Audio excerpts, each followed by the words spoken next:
A spending philosophy captivated a generation. It was called You Only Live Once, or YOLO. It promised fulfillment through experiences. It whispered in our ears, then shouted from our screens. Life was too short for saving, too fleeting for prudence, it claimed. It urged us to chase the ephemeral, to collect moments, not material goods. Yet for many, that vibrant promise has curdled into a painful reality of mounting debt. This is a silent, creeping consequence hidden behind filters and hashtags. What in the world happened? Once, those who scoffed at saving declared, "You are a fool if you do not enjoy life while you are young." These were the loudest voices in the room. Their social media feeds were vibrant tapestries. They showed Michelin-starred dinners, sun-drenched exotic vacations, and VIP festival passes. Each post was a defiant declaration against the mundane. It was a celebration of living life to the absolute fullest. They amassed likes, envy, and a growing stack of credit card statements. Now, many of those vibrant voices have gone conspicuously silent. The curated highlight reels are fewer. Travel plans are mysteriously stalled. The lavish photos have been replaced by a different kind of notification. These are ominous debt collection notices. This is the stark, unvarnished truth that finally pierces through the digital illusion. The bill has arrived. It is far from an ephemeral experience. It is a persistent, growing weight. Amidst this quiet reckoning, a new counter-philosophy is subtly yet powerfully gaining traction. This is happening in 2026. It is a philosophy born not of deprivation, but of profound, hard-won wisdom.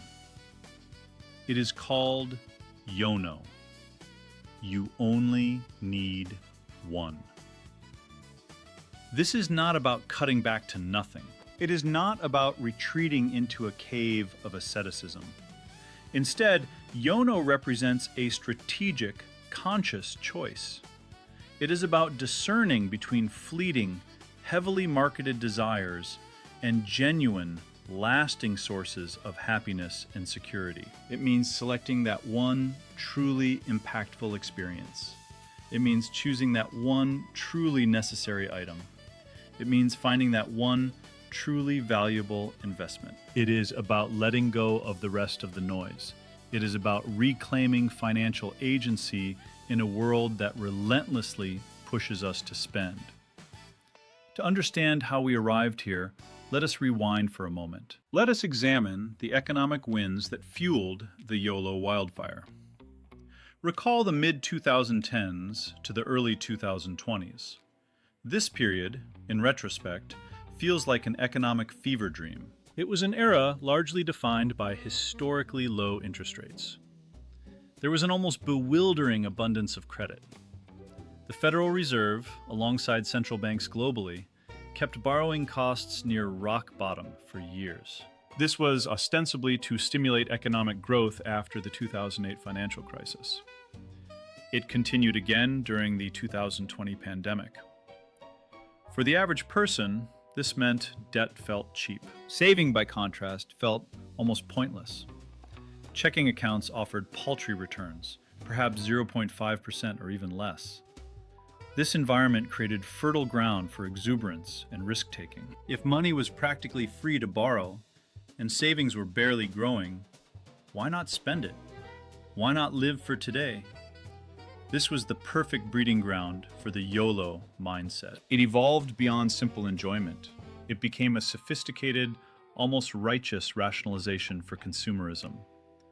Buying experiences is an investment, not a luxury, became the widely adopted mantra. It was repeated in marketing campaigns. It was whispered between friends planning their next getaway. It was silently affirmed by the endless scroll of perfectly curated lives on Instagram and TikTok. We were told that memories were priceless. Personal growth came from travel. Unique dining experiences expanded our palates and our minds. All of this was true, to an extent. However, it was skillfully weaponized to justify expenses that were, for most, financially unsustainable. This was not just an individual choice. It was a collective phenomenon. A powerful wave of societal pressure swept up millions. We need to explore the psychological play at work here. Clever marketing campaigns, amplified by social media's relentless aspirational imagery, created a subtle, insidious form of gaslighting. If you were not jet-setting, if you were not dining at the trendiest spots, if you were not upgrading your lifestyle, you were implicitly made to feel you were missing out. You might even feel like you were failing at life. Your financial prudence, once a virtue, began to feel like a personal failing. It seemed like a lack of adventurous spirit. It felt like a refusal to seize the day. Why are you not living your best life? The algorithm seemed to ask. They pushed another enticing ad for a tropical escape or a luxury good. This constant barrage made people question their own financial prudence. They felt compelled to participate in the consumption spectacle. It suggested that prioritizing saving, investing, or delaying gratification was somehow short-sighted. It was even boring. The narrative became, true fulfillment lay in consumption, in accumulating experiences, no matter the cost. So, a generation found itself chasing a fleeting high, only to be left with a very real, very heavy hangover of debt. Let us now dive into the very mechanism of this financial trap. Let us dissect precisely how the "you only live once" philosophy, amplified by market forces, managed to ensnare so many. The core issue lies in what we can call the experience as investment fallacy. It sounds noble, does it not? To invest in memories, in personal growth, in the richness of life itself, rather than in mere material possessions. But here is the critical distinction. The value of most so-called experiences is inherently ephemeral. Consider a costly tasting menu at a Michelin-starred restaurant. For a few glorious hours, your palate is delighted. Your senses are engaged. You might capture a beautifully plated dish for social media. The immediate pleasure is undeniable. Or think of a business class flight to an exotic destination. The comfort, the service, the feeling of luxury. It is a wonderful moment. A festival ticket gives you access to your favorite bands and a vibrant atmosphere. All of these provide intense momentary pleasure. They create a rush of dopamine and a few shareable posts. But their intrinsic value diminishes almost instantly to zero. At best, it becomes the fading warmth of a memory. The food is digested, the flight lands, the music stops. 태그 아래에는 원본 영문 텍스트를 유지합니다. The physical manifestation of your investment, if you can even call it that, is gone. Contrast this fleeting nature with the grim permanence of debt. That credit card statement for the ephemeral experience does not disappear with the last bite of the Wagyu steak. It does not disappear with the final chord of the concert. It arrives, month after month, stubbornly persistent. It compounds, growing silently but relentlessly with interest. While your memories might fade, or at least lose their initial luster, the interest on that loan grows exponentially. The euphoria of the moment is replaced by the dull ache of a recurring payment. This is a tangible reminder of a past indulgence that often feels less significant in hindsight. This creates a profound asymmetry. It is transient gratification in exchange for enduring financial obligation. Let us illustrate this with a concrete example, not just a theoretical one.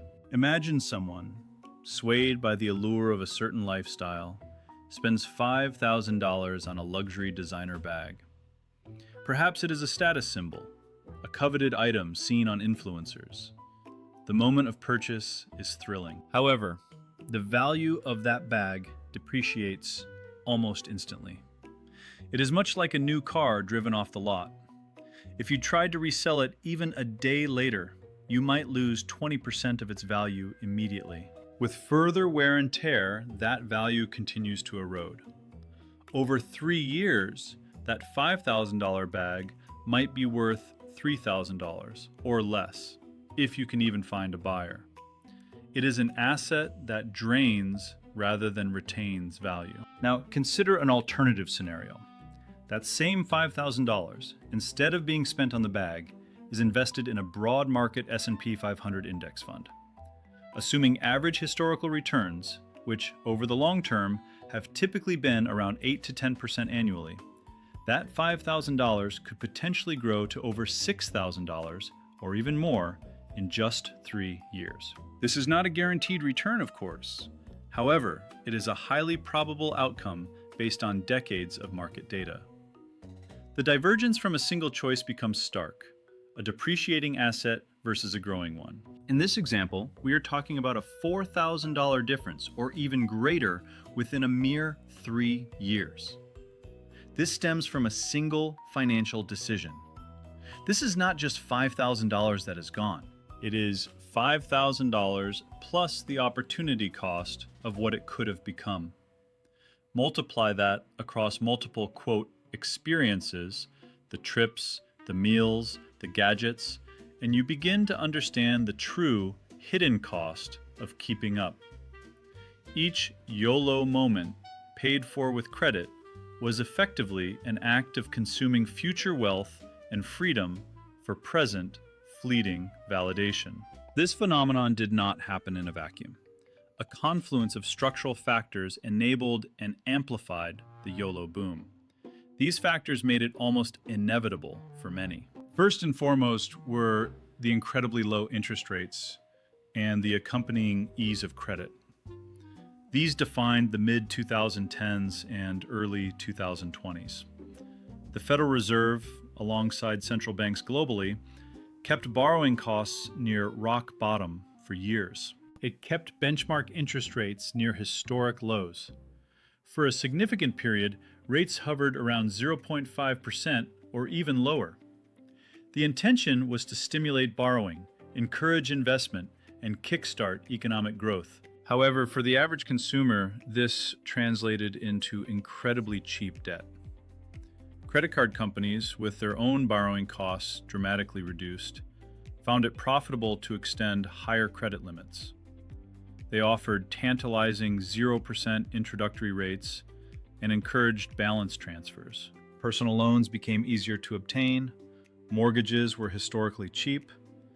The psychological impact was profound. Debt felt less like a burden and more like a tool.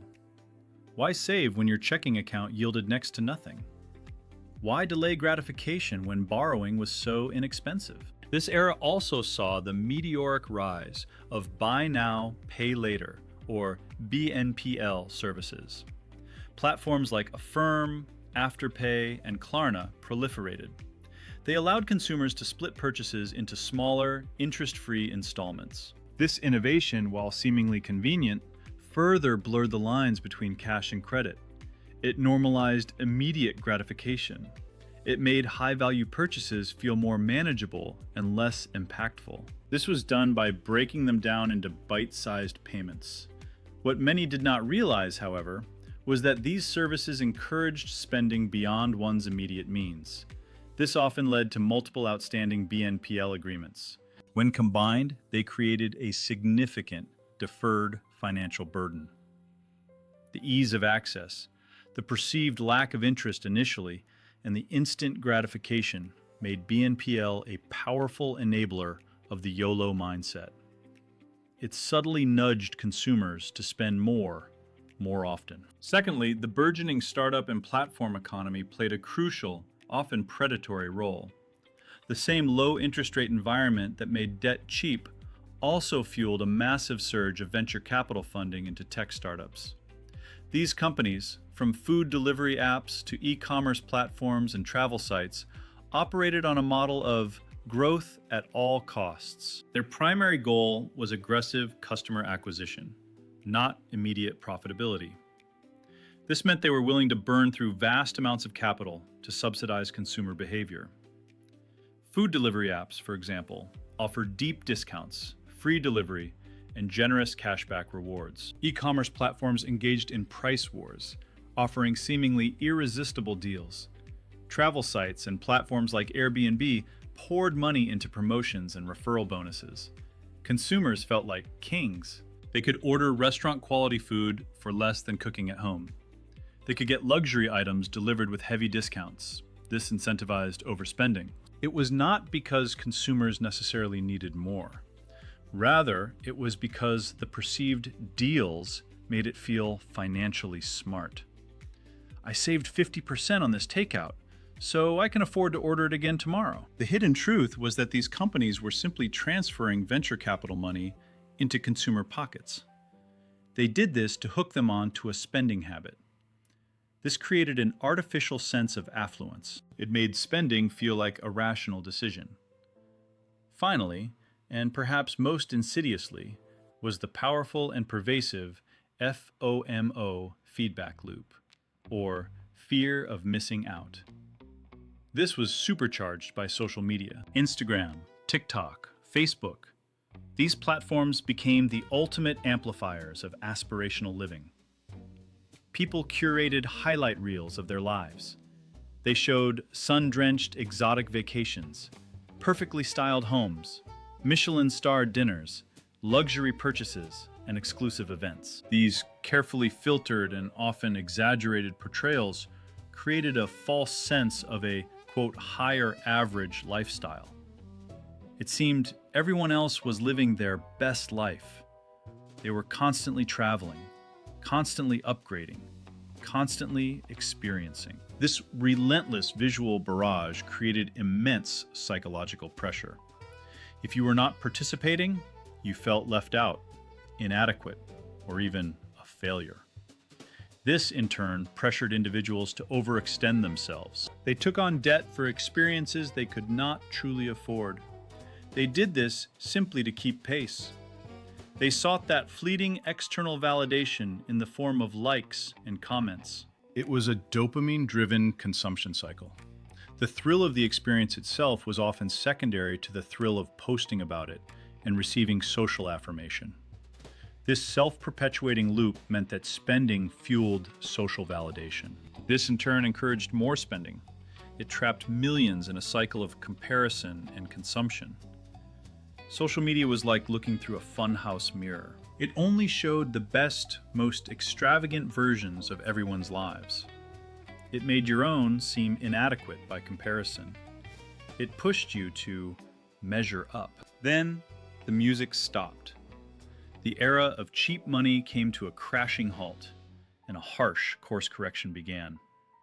The trigger was a familiar foe: inflation. From 2021 onwards, global economies began experiencing a dramatic and persistent rise in prices. Supply chain disruptions from the pandemic, massive fiscal stimulus packages, soaring energy prices, and geopolitical events like the war in Ukraine all contributed to inflation. It reached levels not seen in decades. Central banks, particularly the United States Federal Reserve, could no longer ignore it. Beginning in March of 2022, the Federal Reserve initiated a series of aggressive interest rate hikes. From near 0.5%, the federal funds rate was rapidly increased. It eventually reached a range of 5.25% to 5.50% by July 2023.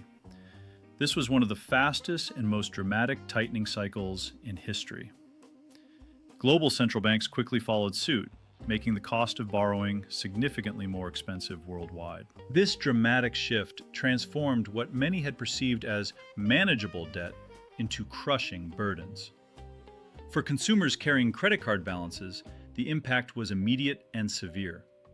Credit card interest rates, which had long hovered in the 15 to 20% range, skyrocketed. It became common to see rates of 25%, 30%, or even higher. This was especially true for those with less than perfect credit. The minimum payments on these balances jumped. This happened not because people were necessarily spending more. It was because a larger proportion of each payment was now being eaten up by interest. This left less to chip away at the principal. It was like running on a treadmill that suddenly sped up. It made it harder and harder to keep pace, let alone make progress. The domino effect of this financial tightening was swift and painful. The perceived luxury of experiences bought on credit now came with a devastating price tag. We began to see a significant surge in credit card debt delinquencies across the United States. This was particularly true among younger demographics. They had been most susceptible to the YOLO lifestyle. They had accumulated significant credit card balances. These were the individuals whose income often had not kept pace with inflation. 태그 아래에는 원본 영문 텍스트를 그대로 배치합니다. Yet their cost of debt had exploded. Personal bankruptcy filings also began to rise. Individuals found themselves trapped in a spiraling cycle of debt they could no longer escape. The desperate strategy of card shuffling became unsustainable. This is where individuals would open new credit cards with introductory 0% interest rates to pay off old, high-interest balances. As interest rates rose across the board, lenders tightened their credit standards. New credit became harder to obtain. The musical chairs of debt stopped, leaving many without a seat. The YOLO bill had not just arrived. It had arrived with punitive interest. This was a stark reminder that while memories fade, debt persists. It compounds and is amplified by the end of cheap money. The illusion of investing in experiences had shattered. It revealed the harsh reality of compounding debt and the profound financial fragility it created. Now, let us turn our gaze to the aftermath of this reckoning. Let us look at what happens next. Let us observe the profound shifts already underway globally. We are witnessing the quiet yet powerful rise of YONO. You only need one. This counter-philosophy is not merely a reaction to debt. It is a conscious, global reevaluation of values, priorities, and what truly constitutes a good life. Across the United States, a viral trend known as loud budgeting has captured the attention of millions. This is particularly true among younger demographics on platforms like TikTok. This is not just about budgeting privately, it is about transparency. It normalizes saying no to expensive outings, to impulse purchases, and to unsustainable social expectations. This is done without embarrassment.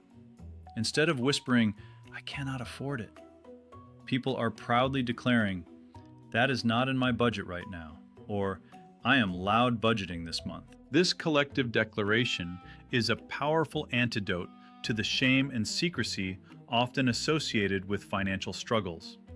It frames financial prudence as responsible, as intelligent, and even as cool.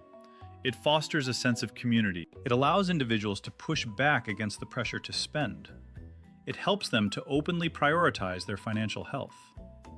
The best potential outcome for loud budgeting is that it empowers an entire generation to communicate openly about finances. This could lead to healthier relationships with money and each other. The worst potential outcome is that it remains a fleeting trend. It might be unable to fully counteract deeper systemic pressures to consume. This could leave many still struggling despite their best efforts. Meanwhile, in China, we are seeing a significant shift toward conscious consumption. The younger generations, having witnessed rapid economic growth and then the impacts of global slowdowns, are moving away from brand-driven luxury and conspicuous spending. Instead, value for money has become the new status symbol.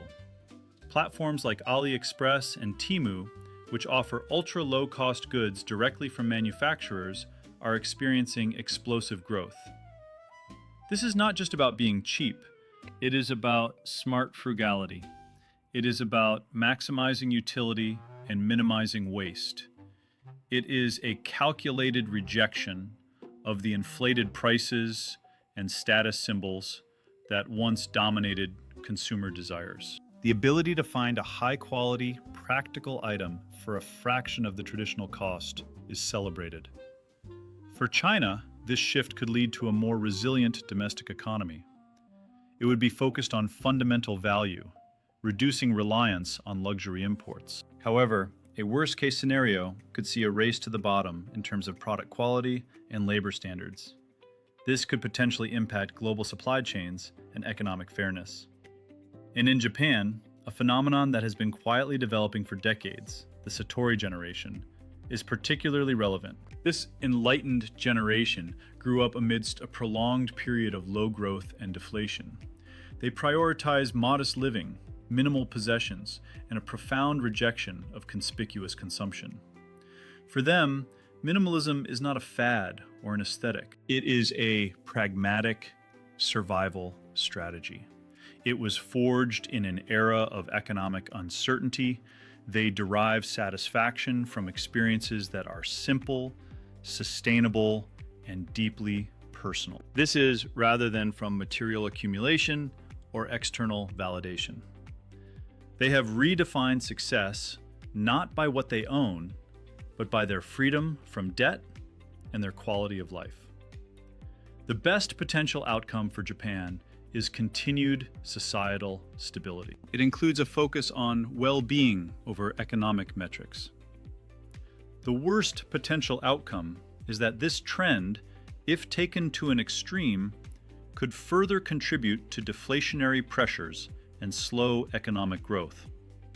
This could create a cycle that is hard to break. What unites these diverse global movements is a single powerful thread. YONO is a deliberate choice. It is not about being poor. It is not about being forced into deprivation. Instead, it is a conscious rejection of unnecessary consumption. It is a strategic prioritization of financial independence over fleeting external validation. It is about understanding that true freedom often comes from needing less, not acquiring more. This fundamental shift is leading to a dramatic redefinition of wealth and status itself. The old paradigm dictated that status was measured by external markers. These included the luxury car, the designer clothes, the exotic vacation, and the likes on social media. But the YOLO hangover has revealed the emptiness, and indeed the danger, of this external validation. The new paradigm emphasizes internal validation. Spending decisions are increasingly aligned with personal values, long-term goals, and genuine well-being. This is rather than with the desire to impress others or keep up with perceived averages. It is about understanding that a well-funded retirement account, a comfortable emergency fund, or the freedom to pursue a passion project without financial stress are far more valuable than any fleeting social media post. We can see this principle exemplified by some of the most successful individuals in history. Warren Buffett, the legendary investor, is famously frugal in his personal spending.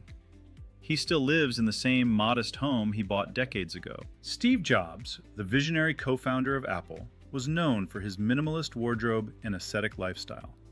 Mark Zuckerberg, founder of Facebook, often wears simple t-shirts and drives relatively common cars.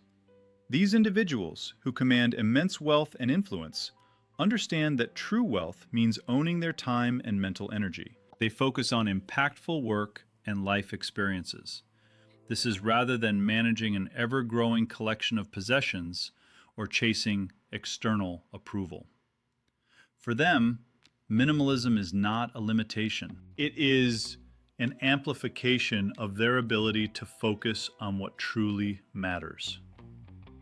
The best case scenario is that this redefinition of wealth becomes mainstream. This could lead to a more sustainable, equitable, and fulfilling society. People would value intrinsic worth over material display. The worst case is that it remains a niche philosophy. This could leave the majority trapped in a consumerist cycle. It would further widen the gap between those with true freedom and those burdened by debt. For those ready to embrace YONO, there are practical strategies that can help make the transition.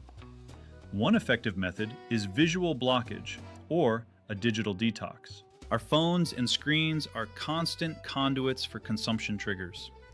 Individuals can turn off shopping notifications. They can unfollow aspirational accounts that promote unsustainable lifestyles. They can consciously limit exposure to advertisements. This can be incredibly powerful. The principle is simple: out of sight, out of mind. Reduce the incessant mental burden of comparison and desire. Another strategy is a simple yet profound language shift. Instead of reflexively saying, "I cannot afford that," which implies limitation and lack, reframe it. Say, "That is not aligned with my financial priorities right now." This empowers choice rather than implying an external constraint.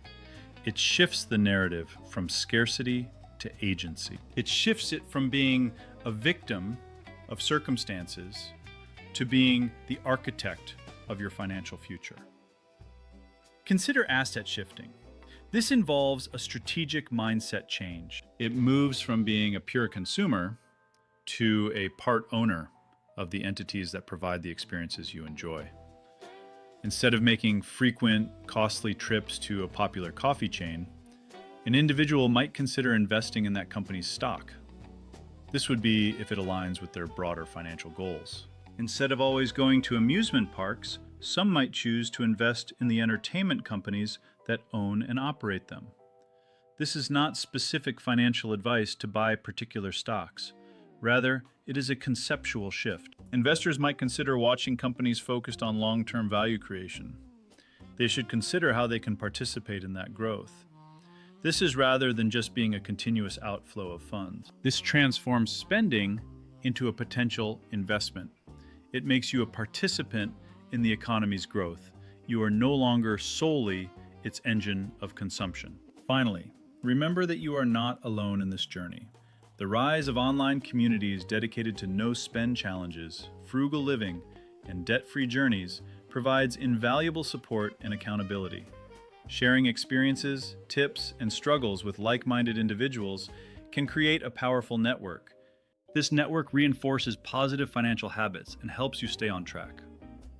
The legacy of YOLO, for far too many, is the acquisition of debt disguised as experiences. It is a fleeting high, followed by a persistent financial burden. But the promise of YONO offers a clear path to genuine financial freedom and lasting contentment. This is achieved by making intentional, conscious choices. Remember, the power of compounding works in two directions. It can relentlessly decimate your finances. This happens through the ever-growing interest on debt. It creates a seemingly insurmountable burden.